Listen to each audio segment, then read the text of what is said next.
before the game that as long as your hitters were swinging at strikes and having the right approach, you were okay with the offense and that it would come around. And then today it did. How nice was it to see it kind of break out today? It is nice to see, and we have good hitters, and we have guys throughout the lineup, like I said, that have had good at bats through the first 2 days, and we got to see what it looks like when those at bats come to fruition, and we start hitting a few more balls in the barrel, and it was a good day offensively for the whole group. You could look up and down the lineup. It was fun to watch.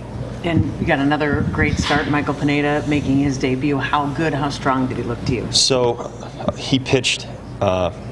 Obviously, he pitched great. If you watch the game, he was moving very quickly through these innings.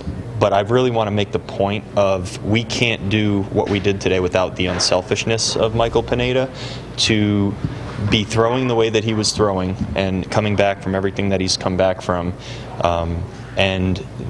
When we go to him in the after the fourth inning and tell him that he's done, he's a competitor and he wants to pitch, which is what we want from our guys, but he was willing to do this and let Martin Perez come in the game and also get his work in too.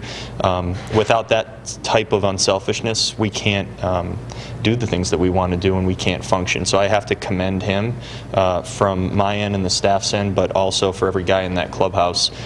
It was incredible how that worked, and that's not an easy thing to generally work through, and he allowed us to do that, so I thank him for that. If that was your plan going in, did you have to second guess yourself at all, or was it harder to make that decision seeing the way that he pitched? It's a very difficult decision. He made it that difficult. He pitched so well.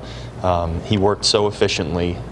He couldn't have done his job any better tonight. Which is that long-term view kind of for Martin, having the spring he did to kind of continue it and keep him ready for April, whatever, 16th, 15th? Yeah, this is all related to the schedule and the way things line up and the fact that we have 5 quality starting pitchers that we need to get out there and get their work in. And it just so happens that we lined it up on a day when Michael, was as efficient as a pitcher could be through 4 innings. But in order to keep Martin on his generally his progression, and once he starts his stretching program and throwing and preparing for the game, we have to get him in the game when he's prepared, and that's what we ended up doing. Did Perez give you pretty much what you expected?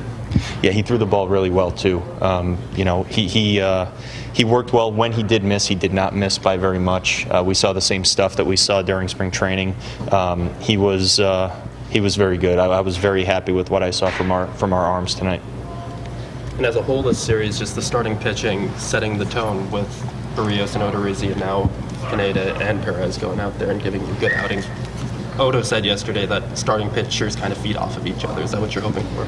Yeah, that's in those really good environments where you get staffs that really get it done. Yeah, that's what it looks like, and that's a good competitiveness and competitive environment. I mean, these guys have all gone out there and not just pitched well, but they pitched extremely well.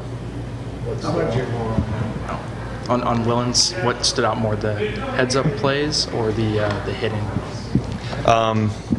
It was just a really good game from him all the way around. I mean, he did it behind the plate. I mean, with what we do and the way that we plan for games, I mean, it's not like you just kind of put the equipment on and roll on out there and go ahead and do your job. He prepared very, very well. We had 2 starting pitchers to prepare for on his end, but also obviously the big hits and getting us going early in the game and really swinging the bat. I mean, he was a huge part of what we did today.